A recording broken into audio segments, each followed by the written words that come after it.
نحمده ونستعينه ونستغفره ونؤمن به ونتوكل عليه ونعوذ بالله من شرور أنفسنا ومن سيئات أعمالنا. قال الله تعالى: واعتصموا بحبل الله جميعا ولا تفرقوا واذكروا نعمة الله عليكم إذ كنتم أعداء فألف بين قلوبكم فأصبحتم بنعمته إخوانا. صدق الله العظيم.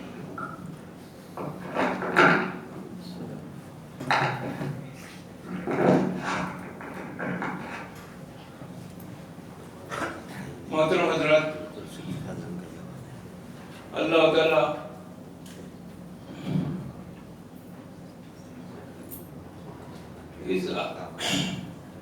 اس آیت میں ارشاد فرماتا ہے کہ تب تم سب مل کر اللہ کی رسی کو مضبوطی سے تھام لو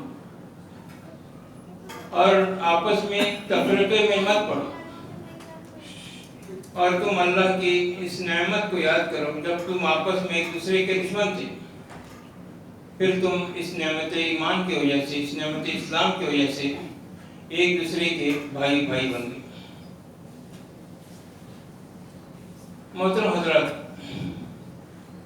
ہم سب جانتے ہیں اور قرآن مجید کی اس آیت کو خطیب حضرات بار بار اس کو پڑھتے بھی ہیں اور لوگوں کو یاد بھی دلاتے ہیں کہ مسلمان سب ایک امت ہیں اور سب مل کر متحد ہونا چاہیے، آپس میں ایک سیسا پھیلائی ہوئی دیوار بن کر رہنا چاہیے، ان کے آپس میں تفرقہ نہیں ہونا چاہیے. لیکن آج ہم عالمی طور پر بھی دیکھتے ہیں، ملکی طور پر بھی دیکھتے ہیں اور قومی طور پر بھی دیکھتے ہیں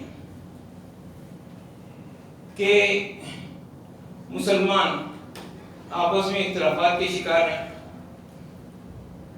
ان کے آپس کے اندر وہ بھائی چارگی نہیں ہے، بلکہ کبھی کبھی ایسا محسوس ہوتا ہے کہ وہ ایک دوسرے کے دشمن ہیں.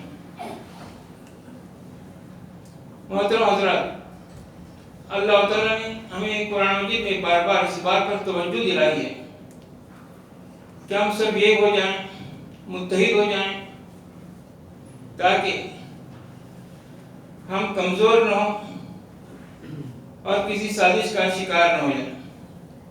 وَأَطِیعُوا اللَّهَ وَأَطِیعُوا الرَّسُولَ، اللہ اور اس کے رسول کی اطاعت کرو. وَلَا تَنَازَعُوا، اور تم آپس میں ایک دوسرے سے تنازع مت اختیار کرو، جھگڑا مت کرو. فَتَفْشَلُوا، تم شکست کھا جاؤ گے. وَتَذْهَبَ رِيحُكُمْ، اور تمہاری ہوا اکھڑ جائے گی، تم کمزور ہو جاؤ گے. دوسری جگہ اللہ تعالیٰ فرماتا ہے: ان اللہ یحب الذین یقاتلون فی سبیلہ صفا کانہم بنیان مرصوص، کہ اللہ تعالیٰ کو وہ لوگ پسند ہیں جو اس کے راستے میں سب بستہ ہو کر لڑتے ہیں. وہ ایسے لڑتے ہیں گویا کہ وہ ایک سیسا پھیلائی ہوئی دیوار. محترم حضرات، آج ہندوستان کے اندر، اس ملک کے اندر ہماری جو کیفیت ہے، ہم سب جانتے ہیں کہ ہماری کیا پوزیشن ہے اور اس وقت مسلمان کیسے کیسے مسائل سے دوچار ہیں. ابھی حال میں آپ نے سنا ہوگا کہ ایک مسلمان ہی ریٹ داخل کی تھی کہ قرآن مجید کی 26 آیات کو قرآن مجید سے نکال دیا جائے. یہ کسی غیر مسلم نے نہیں بلکہ ایک کلمہ گو نے یہ پیٹیشن داخل کی تھی ایک کورٹ کے اندر کہ قرآن مجید کی آیات کو نکال دیا جائے، اس سے انتشار پھیلتا ہے، اس سے فتنہ اور فساد پھیلتا ہے. نعوذ باللہ. ان کے ساتھ اور لوگ بھی اس سازش کے شکار میں شامل ہوتے ہیں، ان کو اکساتے ہیں، ابھارتے ہیں، اور ملک کے اندر جو مسائل پیدا ہو رہے ہیں ان مسائل سے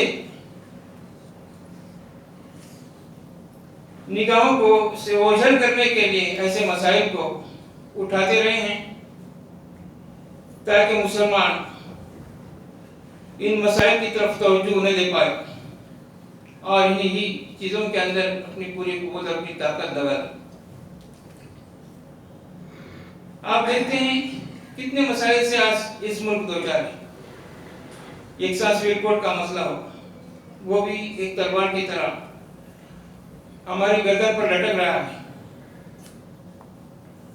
ابھی حال ہی میں آپ نے سنا ہوگا کہ لاؤڈ اسپیکر پر اذان پر پابندی کی کوشش کی جا رہی ہے، خاص طور پر فجر کی اذان کے وقت، کہ اس سے کے اندر نیند کے اندر خلل پیدا ہوتا ہے۔ کتنے مسائل ہیں۔ ابھی ہماری کرناٹک کے اندر دیکھیں کہ گائے کے ذبیحے پر پابندی لگا دی گئی ہے اور اس کے لیے سخت قوانین نافذ کیے جا رہے ہیں۔ رام مندر کا مسئلہ ہمارے سامنے ہے کہ اس کے لیے کوششیں کی جا رہی ہیں، اس کے لیے فنڈز کروڑوں اربوں روپیہ اس کے لیے وصول کیا جا رہا ہے، اور اس کے علاوہ مسلمان نوجوانوں کو دہشت گردی کے نام پر ان کو پکڑا جا رہا ہے۔ آج بھی یہ چل رہا ہے، سائنس سازی چل رہی ہے، خصوصاً بنگلور کے اندر ابھی حالیہ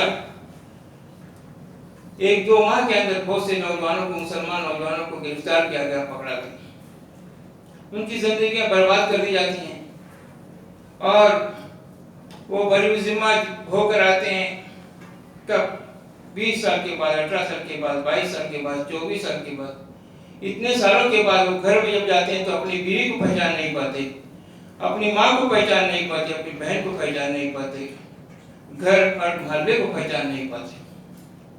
یہ حالات ہیں جو آج ہم دیکھ رہے ہیں، تو اس سے مسلمان نوجوانوں کا مستقبل برباد کرنے کی کوشش کی جا رہی ہے۔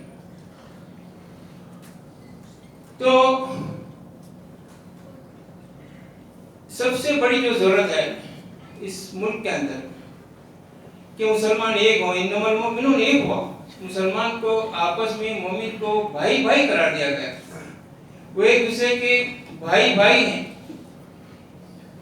اور ہمارا تعلق بھی اہل ایمان کے ساتھ ایسا ہی ہونا چاہیے۔ مگر آج ہمارا دل خون کے آنسو روتا ہے، ملک کے حالات کو دیکھتے ہوئے، ہمارے مقامی حالات کو بھی دیکھتے ہوئے خون کے آنسو روتا ہے کہ ہمارے اندر کتنے اختلافات پیدا ہو رہے ہیں۔ آپ نے دیکھا یہ کھیل، یہ کود، اس پر کتنے لاکھوں روپے خرچہ ہو رہے ہیں، اور ہم کو کیا مل رہا ہے؟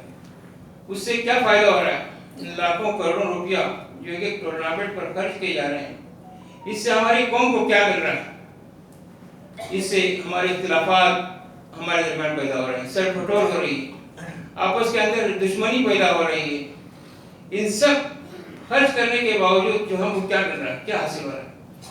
ہمارے چھوٹے چھوٹے بچے جو 8ویں 9ویں اور 10ویں میں پڑھتے ہیں، ٹورنامنٹوں کو دیکھنے کے لیے جاتے ہیں، جبکہ ان پر پابندی لگا دینی چاہیے۔ ان کی تعلیم کا حرج ہو رہا ہے، ان کا اخلاقی بگاڑ پیدا ہو رہا ہے، لیکن یہ چھوٹے چھوٹے بچے راتوں میں جاتے ہیں، لائٹ سے آتے ہیں، وہاں کے جو ماحول کے اثرات سے آتے ہیں، اور اس کی وجہ سے ہم دیکھتے ہیں کہ آپس کے اندر کیسی تماشا گیری ہوتی ہے۔ پہلے ہمارے جھگڑے روڈوں پر ہوتے تھے، محلوں کے اندر ہوتے تھے، اور پھر 4 منٹ کے اندر ختم ہو جاتے تھے۔ انہیں اب کارٹون بنایا جا رہا ہے، کسی شخصیت کو بگاڑنے کے لیے، کسی کی توہین آمیزی کرنے کے لیے، اور پھر وہ گھر گھر پہنچ رہا ہے، گھر گھر لوگ دیکھ رہے ہیں۔ پہلے مرد دیکھتے تھے، اب عورتیں بھی اس میں شامل ہو رہی ہیں، وہ ایک دوسرے کو سینڈ کر رہی ہیں، بھیج رہی ہیں، لوگوں کو ذہنی طور پر مزہ مل رہا ہے، اس سے خوش ہو رہے ہیں، ان کو ایک ذہنی حلاوت مل رہی ہے، ایک ذہنی عیاشی کا سامان فراہم کیا جا رہا ہے۔ یہ ہماری نسل کے ساتھ جو کچھ ہو رہا ہے، اور پھر آپس میں اسے جھگڑے پیدا ہو رہے ہیں، کسی کو مارا جا رہا ہے، کسی پر زد و کوب کیا جا رہا ہے، کسی کی انتقامی کارروائی کی جا رہی ہے، اس کے ذریعے ایک فتنہ اور فساد کی شکل پیدا ہو رہی ہے۔ اس سے ہمارے قوم کے اندر ایک افراتفری پیدا ہو رہی ہے، اختلافات پیدا ہو رہے ہیں، خاندان کے اندر اختلافات پیدا ہو رہے ہیں، محلوں کے اندر اختلافات پیدا ہو رہے ہیں. کوئی اگر کسی کی تائید کرتا ہے، کسی کا سپورٹ کرتا ہے تو اس کے ذریعے اختلافات پیدا ہو رہے ہیں. یہ ہماری صورتحال بن رہی ہے. تو محترم حضرات، یہ ہماری کیفیت ہے. اور آپ دیکھتے ہیں کہ ہمارے شہر کے اندر اہل علم حضرات موجود ہیں، علماء کرام موجود ہیں، فقہاء کرام کی ایک بڑی تعداد موجود ہے. مساجد کی کوئی گھر ایسا نہ ہوگا جہاں پر اذان کی آواز نہیں پہنچتی ہو. ایک گھر میں 7 مساجد کی 8 مساجد کی اذان کی آوازیں پہنچتی ہیں. لیکن اس کے باوجود بھی ہم لوگ جن مسائل کا شکار ہیں ہم لوگ جانتے ہیں. ہم سب کو ایک متحد پلیٹ فارم دیا گیا تھا. ہم کو اخوت بھائی چارگی کا پیغام دیا گیا تھا کہ ہم آپس میں ایک دوسرے سے دل و جان سے محبت کریں، دل و جان سے پیار کریں. لیکن آج ہم لوگ تعصب کا شکار ہیں. کسی کی قوم نیچ کرتے ہیں، کسی ایک کمیونٹی دوسری کمیونٹی کے خلاف ہو جاتی ہے. مسلمان سب ایک ہیں، ایک امت ہے، ایک متحدہ پلیٹ فارم ہے. اس میں ایسا نہیں ہے کسی عربی کو کسی عجمی پر کوئی فضیلت نہیں، کسی نوایتی کو کسی دکنی پر کوئی فضیلت نہیں، کسی دکنی کو کسی نوایتی پر کوئی فضیلت نہیں، کسی نوایتی کو کسی ملکاری پر کوئی فضیلت نہیں ہے. زبان چاہے کتنے بھی بولنے والوں ہوں، سب آدم کے اولاد ہیں. اور اگر کسی کو کوئی فضیلت ہے تو تقویٰ کی بنیاد پر ہے. ان اکرمکم عند اللہ اتقاکم. تم میں سب سے خدا کے نزدیک سب معزز وہ ہے جس کے اندر تقویٰ. آپ دیکھتے ہیں کہ اسلام نے ہم کو اسی بات کی تعلیم دی. حضرت بلال رضی اللہ عنہ کو جو حبشہ کرنے والے اس کو کتنا اوپر اٹھایا. کعبے کے اوپر چھت کے اوپر کھڑے ہو کر انہوں نے اذان دی تھی. ایک بلال جن کی قیمت جانور سے بھی بدتر تھی، لیکن اسلام نے ان کو کتنا بڑا درجہ دیا، اونچا درجہ دیا. اور عرب کے اللہ کے رسول صلی اللہ علیہ وسلم کے چچا ابو لہب جو ایمان نہیں لائے، لیکن ایمان نہ لانے کی وجہ سے، حالانکہ وہ عرب کے عربی تھے لیکن وہ اسلام کے دشمن ہو گئے، تو قرآن مجید میں ان پر ایک سورہ نازل ہو گئی، تبت یدا ابی لہب ولب. تبت یدا ابی لہب وتب. ٹوٹ گیا ابو لہب کے ہاتھ اور ناکام ہو گیا. ما اغنی عنہ مالہ وما کسب. جو کچھ اس نے جو کمایا، اس کا مال اور اس کے بیٹے، اس کے کوئی کام نہیں آیا. پھر فرمایا گیا سیصلیٰ نارا ذات لہب. وہ ایک دہتی ہوئی آگ کے اندر ڈال دیا جائے گا. حالانکہ وہ اللہ کے رسول صلی اللہ علیہ وسلم کا چیچا تھا. یہاں پر نام و نسب، حسب و نسب، خاندان کوئی کسی کام نہیں آتا. اللہ کے رسول صلی اللہ علیہ وسلم نے اپنی پیاری بیٹی سے فرمایا ہے، بیٹی اور اپنی پھوپھی سے فرمایا صفیہ، دنیا کے اندر کچھ وقت تم سے مجھ سے مانگنا چاہو تو مانگ لو، لیکن خدا کے نزدیک قیامت کے دن میں تمہارے کوئی کام نہیں آ سکوں گا. تو دنیا کے اندر ہم جو کچھ نیکیاں یہاں لے کر جائیں گے وہاں ہماری کام آئے گی. کوئی خاندان، کوئی نسب، کوئی جاو حشم، کوئی رنگ و روپ، یہ کوئی چیز وہاں پر کام نہیں آئے گی. تو محترم حضرات، یہ ہم دیکھتے ہیں کہ فروعی مسائل کے اندر بھی مسلمان اختلافات کے شکار ہیں. ایک دوسرے کو مسلمان نہیں سمجھتے ہیں، ایک دوسرے پر الزامات لگاتے ہیں، ایک دوسرے کو اسلام سے خارج کرنے کی کوشش کرتے ہیں. اسلام کی دعوت دینے والے کم ہیں اور اسلام سے نکالنے والے ہم لوگ زیادہ ہیں. ممبر و محراب کو اسی کے لیے استعمال کیا جا رہا ہے. چھوٹے چھوٹے مسائل رہتے ہیں، آپ کی نماز نہیں ہوئی، آپ مسلمان نہیں، آپ کو ایسا کرنا چاہیے تھا، آپ کو ایسا کرنا چاہیے تھا. تو ظاہر بات ہے کہ اختلافات کبھی ختم نہیں ہوں گے، اختلافات تو ہمیشہ رہیں گے. مگر اسلام نے ہم کو کیا کیا؟ اس پر سیاست اچھے انداز سے اس سے دفاع کرو. اور اسلام نے ہم کو کیا حکمت کے ساتھ تم لوگوں کے ساتھ معاملہ اختیار کرو. یہ نہیں کہ کسی سختی کے ساتھ پہ جاؤ، ایک دوسرے کے ساتھ ضد اور ہردرمی کا معاملہ اختیار کرو. اسلام ہم کو اس بات کی اجازت نہیں دیتا. آج یہ چھوٹے چھوٹے انہی مسائل کی وجہ سے آج ہندوستان کے بھر کے حالات آپ دیکھتے ہیں کہ کیا ہے، آپس کے اندر کیسی ایک دوسرے کو سلام کرنا گوارا نہیں کرتے، ایک دوسرے گلے میں نہیں تیار نہیں ہوتے، ایک رشتہ داریاں ختم ہوتی ہیں، ہو رہی ہیں. تو اختلافات تو ہمیشہ رہیں گے. آپ دیکھتے ہیں کہ سب کی شکلیں ایک نہیں. دنیا کے اندر جتنے بھی لوگ ہیں سب کی مختلف شکلیں ہیں، سب کا لباس الگ ہے، ہر ایک اپنا لباس الگ پسند کرتا ہے. یہاں تک کہ گھر میں رہنے والے بہن بھائی وہ بھی کھانے پینے میں، ذوق میں، سواری میں، گھر کو بنانے میں، ہر چیز کے اندر لوگوں کا اختلاف رہتا ہے. تو اس پر اگر کوئی ضد اور ہردرمی اختیار کرے تو اس کے اندر آپس کے اندر دشمنی پیدا ہوتی ہے. اس کو اچھے انداز سے ہم کو دور کرنے کی کوشش کرنی چاہیے. قرآن مجید میں ہم کو اس بات سے بھی، یہاں تک کہ قرآن مجید واقعہ کا کفار کے ساتھ ہم اچھے سلوک اختیار کریں. لا تستوی الحسنۃ ولا السیئۃ ادفع بالتی ہی احسن. تم نیکی اور برائی برابر نہیں ہو سکتی. جو تمہارے ساتھ برا سلوک کرے تم کو کیا چاہیے؟ اس سے اچھا سلوک کرو. قرآن نے کہا لا تسبوا الذین یدعون من دون اللہ. جو لوگ اللہ کے علاوہ کسی اور کو پکارتے ہیں، جو بت ہیں، تم ان کو گالی نہ دو. گالی دینے سے کیا ہوگا؟ فَيَسُبُّ اللَّهَ بِغَيْرِ عِلْمٍ.